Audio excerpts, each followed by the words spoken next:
China's special envoy Li Hui will visit Kyiv today as Beijing seeks a diplomatic resolution to Russia's 15-month-long invasion.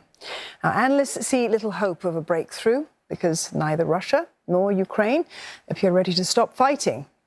And China says that the aim of the tour is to, quote, communicate with all parties on the political settlement of the Ukrainian crisis. Now, on Friday, Mr. Li will visit Poland, one of Ukraine's most ardent supporters in this conflict.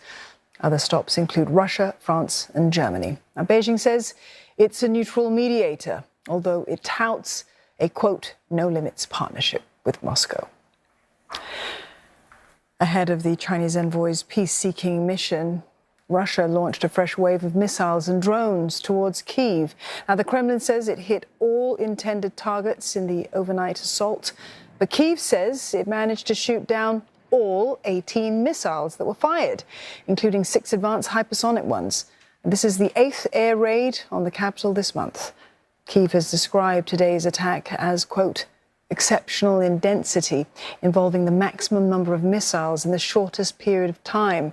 A report suggests debris fell across several districts, wounding at least 3 people and setting fire to a building and several vehicles. Біль, страх, нервозність, неспокій. Боже, ждемо перемоги, і коли це закінчиться? For more, Shelby Wilder joins us live. She is in Kyiv. Shelby, what can you tell us about this morning's airstrikes? I mean, they come just ahead of the Chinese envoy's visit. It's an awkward bit of timing there. Absolutely. I mean, it was a sleepless night here in Kyiv as Russia launched an intense wave of strikes. This was the 8th attack on the nation's capital since the beginning of May, and one of the largest carried out since this conflict began.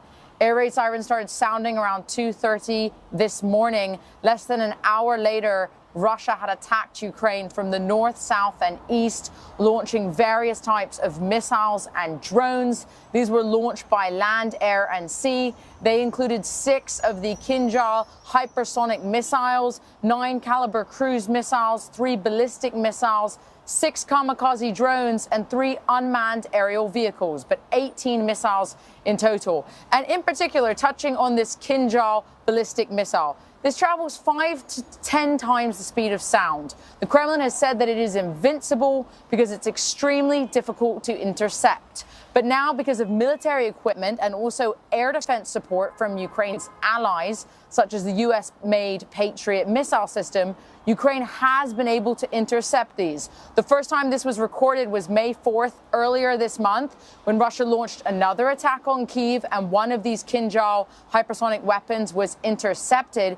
And then this morning, a volley of 6 Kinjal missiles was taken down by Ukraine, which really just shows the effectiveness of this newly deployed Western air defense. We know that all of these incoming air targets, according to Ukraine, as you mentioned, had been destroyed, but debris had been scattered across Kyiv. Parts of this debris hit cars, which burst into flames, hit a building, even landing in the zoo here. We heard the mayor of Kyiv, Mr. Vitaly Klitschko, say that at least 3 civilians have been wounded. We heard the head of the Kyiv City Military Administration state, as you mentioned, that this was an exceptional assault by Russia in terms of the amount of missiles and various types that were used in such a short amount of time. We heard Ukraine's media today reporting that this strike cost Russia $120 million to carry out.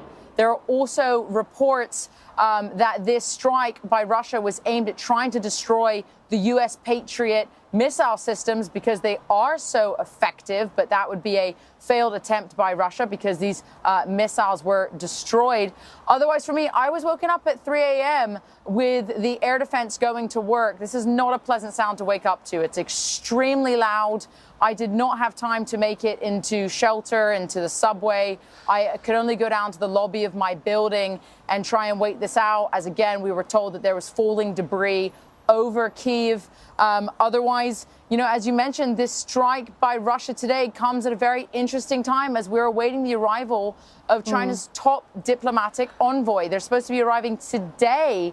So it's interesting how this has occurred this morning here. But otherwise, very tense feelings in Kyiv right now. I mean, anytime there's a sort of noise behind, people are messaging on Telegram saying we're hearing explosions. Should we be concerned? So people on the ground are still very on edge at this moment. A very tense and challenging time. Shelby, thank you for that. Shelby Wilder there in Kyiv.